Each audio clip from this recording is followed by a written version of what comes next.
Philip Peter had 8 children, and for each of them, he had a plan. His wealth was not the kind that happened by accident. It was the result of decades of calculated moves, of deals made in glass towers and whispered over expensive cigars. He had built hotels, hospitals, luxury schools, and real estate developments that stretched across the skyline. His name carried weight, the kind that opened doors before he even knocked. But for all his power, Philip Peter understood one thing. An empire was only as strong as its successors. His firstborn, David, 34, was the chosen one. The son who had been raised with the weight of expectation pressing against his spine. He had learned to read balance sheets before he learned to drive, had spent his 20s in his father's shadow, preparing for the inevitable day when he would take over. Then there was Daniel, 30, the second son, the rebel.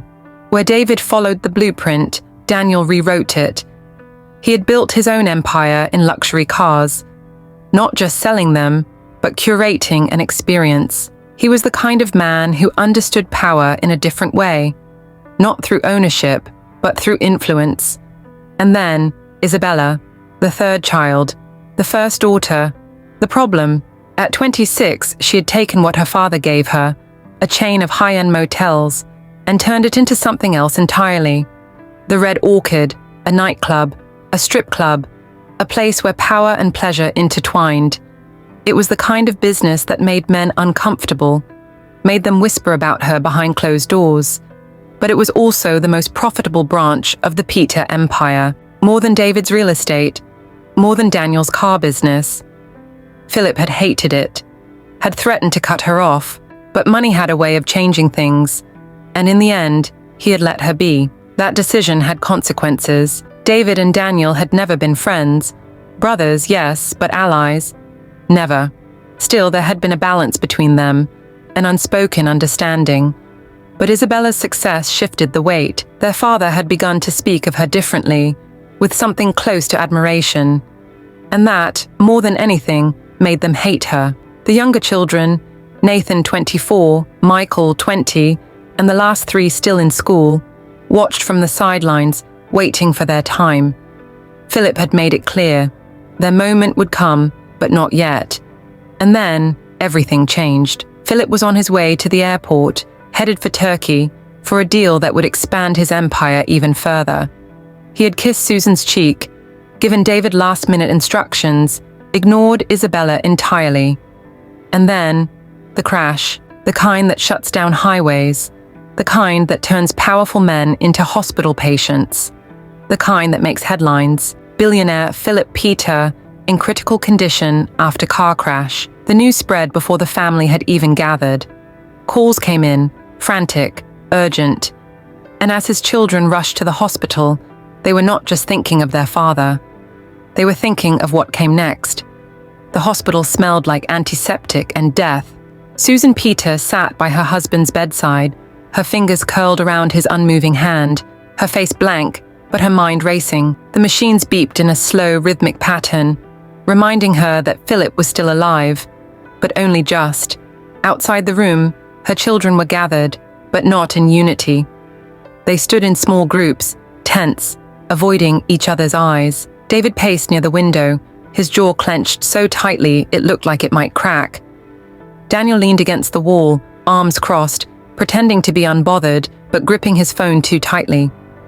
Isabella sat with her legs crossed, scrolling through messages, as if she wasn't the only one everyone was whispering about. Nathan and Michael hovered near the door, young enough to still look uncertain, old enough to know that everything was about to change. And then there were the lawyers. They arrived 3 days later, briefcases in hand, voices calm but firm. Philip had left instructions. If anything were to happen to him, if he was incapacitated, unable to run the empire himself, the will was to be read immediately. Susan protested at first. "He's still alive," she said, her voice sharp, daring them to challenge her. "He can still recover." But the lawyers had come prepared. They had letters, documents, recordings. Philip had planned for everything, even this. And so, the family gathered in the large conference room of the Peter estate, a place that had seen business deals worth millions, but had never witnessed a moment quite like this. The lawyer, a man in his 50s, with graying hair and a steady gaze, cleared his throat. "Your father was a man who believed in results," he began. "He built this empire from the ground up, and he did not intend to hand it over lightly." David sat up straighter. Isabella raised an eyebrow. Daniel sighed like he already knew he was about to be insulted. The lawyer unfolded the document and began to read. "Everything you have been managing for me before now is yours." A pause. Confusion flickered across their faces. That part was expected. David knew he would continue to run the real estate. Daniel would keep the car business. Isabella, well, she'd already taken over her section without asking. But then the next sentence came, and it split the air like a blade. "The person who will take over all my businesses must generate a profit of $1 billion from the small business I've entrusted to them in 5 months. Silence, then a sharp laugh. "Daniel, 5 months? Is this a joke?" David's voice cut through the room. "This is ridiculous. There's no way." The lawyer remained calm. "Your father was very clear. The leader of this empire will not be chosen by blood, but by results." He closed the document. 5 months, $1 billion. If no one succeeds, the estate will be divided and sold. A murmur of shock rippled through the room. "Sold?" Nathan's voice was quiet, disbelieving. The lawyer nodded. "Every property, every investment, every share. All of it will be liquidated." David shot to his feet. "That's not happening. This company belongs to me." The lawyer didn't blink.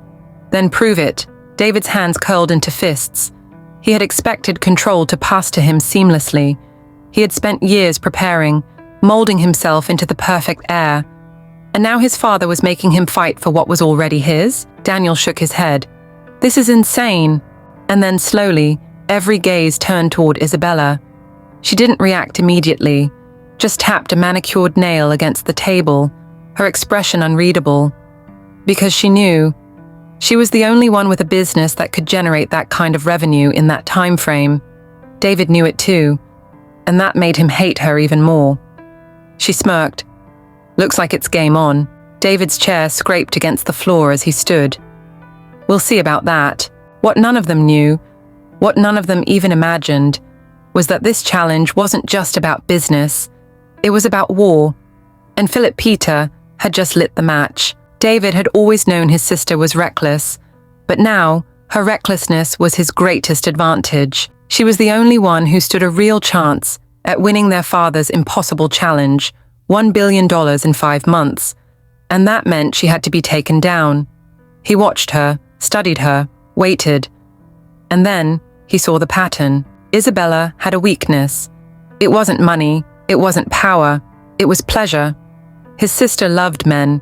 She loved the thrill of conquering them, discarding them, moving on to the next. She was never in a serious relationship, never attached. It was always about control. David smiled to himself.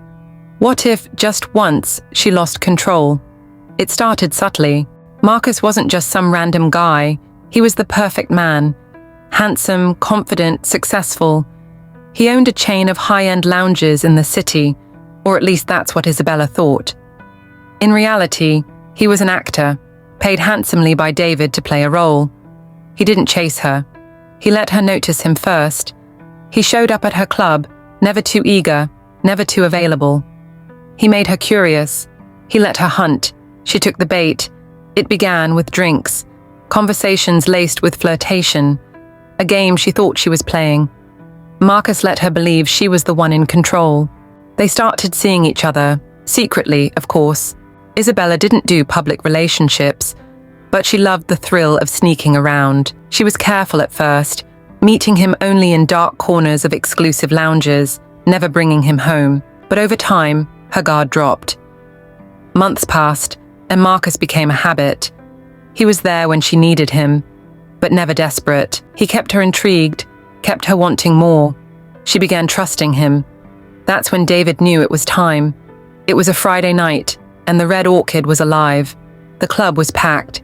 The air was thick with the scent of expensive cologne, perfume, and alcohol. Music pulsed through the walls. Bodies swayed under dim lights.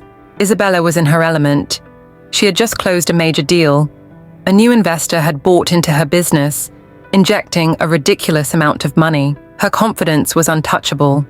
Marcus was waiting in her office when she arrived. He knew how to read her now. He could tell when she was in the mood for power games and when she just wanted to let go. Tonight, she wanted to let go. She poured herself a drink, kicked off her heels, and sat on the couch with a sigh. "You should be celebrating," Marcus said smoothly, watching her. "I am," she murmured, tilting her glass toward him before taking a slow sip. Marcus leaned closer. "Not properly." She raised an eyebrow. "Oh, and how do you suggest I celebrate?" He smirked. She loved that smirk. She set her drink down and pulled him toward her. It wasn't their first time together, far from it. But tonight, Marcus had one goal: to make sure the cameras caught everything. Isabella was reckless, but her office wasn't. It was the one place in the club with no cameras, a security measure she had insisted on years ago. David had fixed that. Earlier that evening, the club's security team had been reprogrammed. A small hidden camera had been installed in the perfect angle, just for tonight. The next morning, Isabella woke up with a headache. She groaned, rubbing her temples as she sat up in bed. Something felt off. She glanced at her phone. Messages, missed calls, dozens. Her stomach tightened. Why? She stood up, slipped on a robe, and walked toward her living room. The TV was on. The news was playing. She froze. There she was, her breath caught in her throat. Her. Marcus. Her office. The video.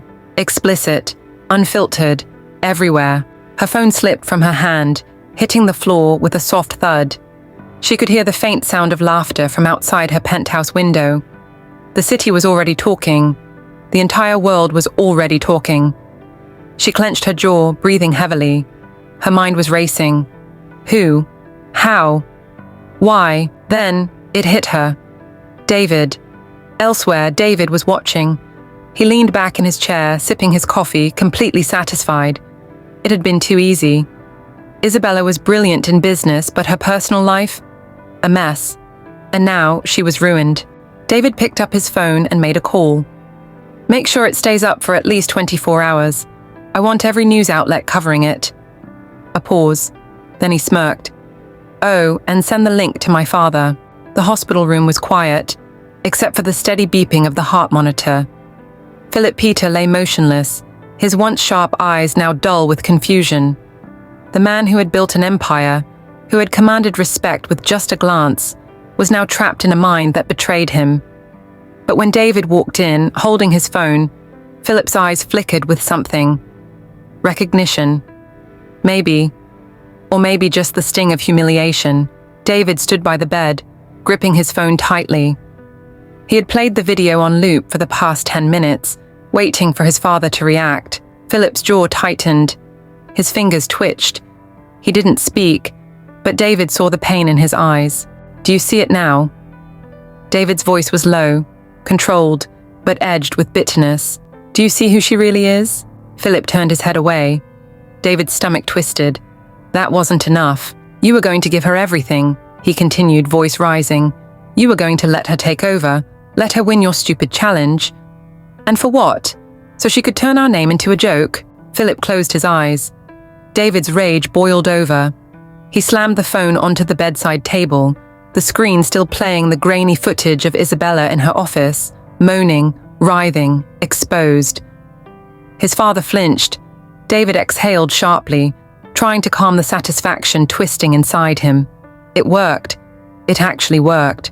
He turned to leave, feeling victorious. But as he stepped out of the room, he froze. His mother was standing in the hallway, Susan Peter. Her eyes, usually soft, were filled with something he hadn't seen before. Fury. She didn't speak. She just stared at him, her chest rising and falling in deep, controlled breaths. And then, before he could react, slap. The force of it made his head snap to the side. His cheek burned, but not as much as the shame crawling under his skin. "What have you done?" Susan's voice trembled, not with weakness, but with rage. "Do you even understand what you've done?" David swallowed hard. "Mum, I don't." Her hand was shaking, Her entire body was trembling. "I heard everything," she whispered. "I saw what you did." David's stomach dropped. Susan turned to the hospital room, looking at her husband's motionless body, then back at her son. Your father might never wake up again," she choked out. "Because of you." The world tilted. David took a step back, suddenly dizzy. "You killed him," she whispered. A long, heavy silence. And then, a nurse rushed into the room. David turned. His father's body was still. The heart monitor flatlined. Susan gasped, her hands flying to her mouth. David stumbled backward. This wasn't how it was supposed to happen. This wasn't the plan. His father was dead, and it was his fault. Isabella was still trying to breathe. Her penthouse was dark, curtains drawn, phone off. She hadn't left her room in hours. Her world had ended overnight. Her name was trending for all the wrong reasons. Isabella Peter caught in office scandal, billion-dollar heiress or billion-dollar mistake. The nightclub queen exposed. Everywhere she turned, her shame was staring back at her. The phone rang. She ignored it. It rang again. She groaned, grabbing it off the nightstand. She expected it to be another news outlet, another investor pulling out, another insult. But it was her mother. She hesitated, then answered. "Mum." There was silence on the other end, then a soft sob, and then, "Isabella, your father is gone." The air left her lungs. She sat up straight. "What?" Her mother's voice cracked. "Your father, he didn't wake up." A long pause. Isabella blinked, her mind struggling to process. "What do you mean?" Susan exhaled shakily. David showed him the video. Isabella's entire body went cold. Her lips parted, but no words came out. David did this?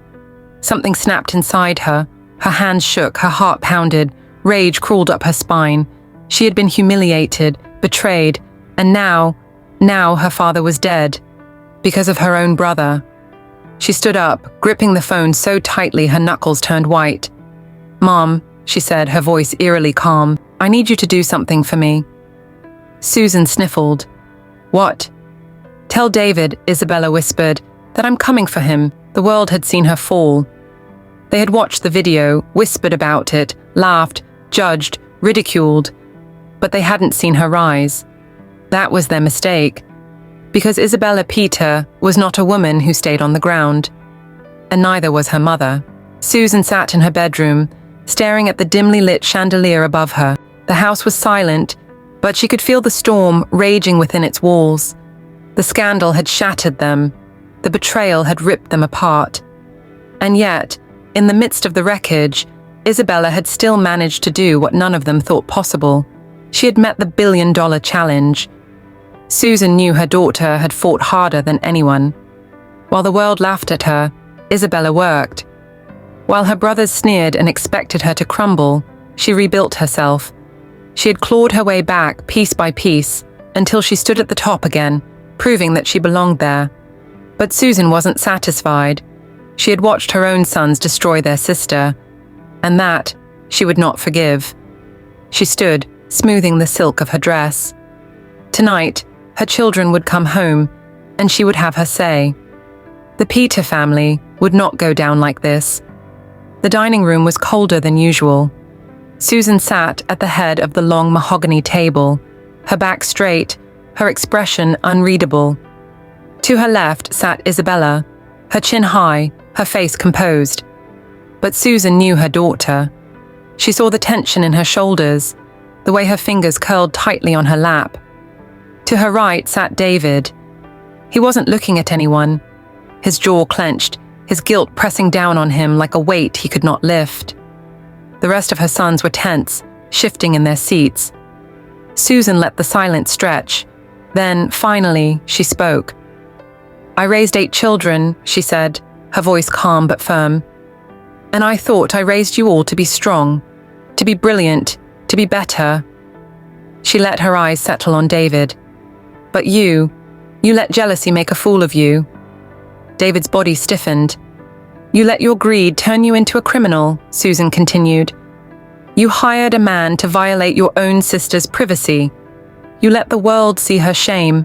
The silence was suffocating. Susan turned to the rest of her sons. And the rest of you knew, you suspected, and you said nothing. One of them, Lucas, swallowed hard. We didn't think he'd actually go through with it, he muttered. Susan slammed her hand on the table. Then you're all fools. Lucas flinched. David exhaled sharply, finally meeting her eyes. I was angry, he admitted. I thought if I didn't stop her, she would take everything. Susan shook her head. She never wanted to take anything from you. She just wanted to prove herself. She turned to Isabella. And you. Do you have anything to say to them? Isabella looked at David. A long, heavy silence stretched between them.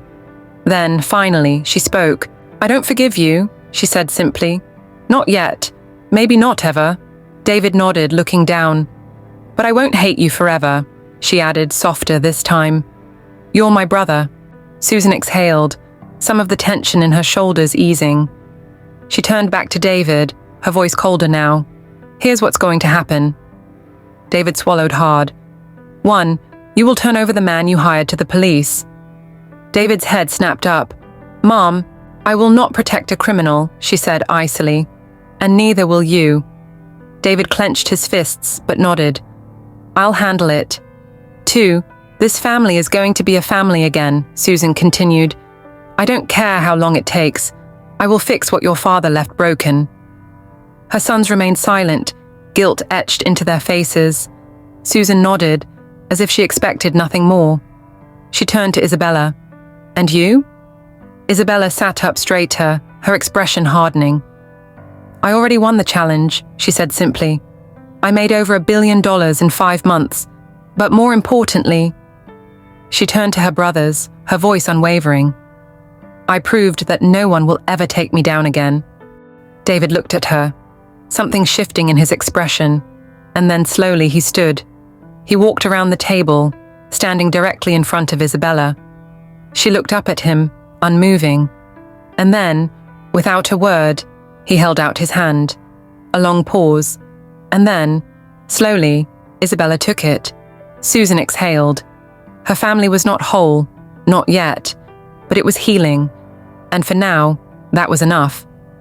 David turned over the man he hired, who was arrested and charged for privacy violations. Isabella went on to officially take over the business, running it with even more power than before. David remained the vice president, no longer Isabella's enemy, but no longer blind to her strength. Their brothers, once divided, began to come together again, and Susan Peter sat in her late husband's chair, watching over her children, knowing that she had done what only a true matriarch could do. She had held her family together, even when the world tried to tear it apart.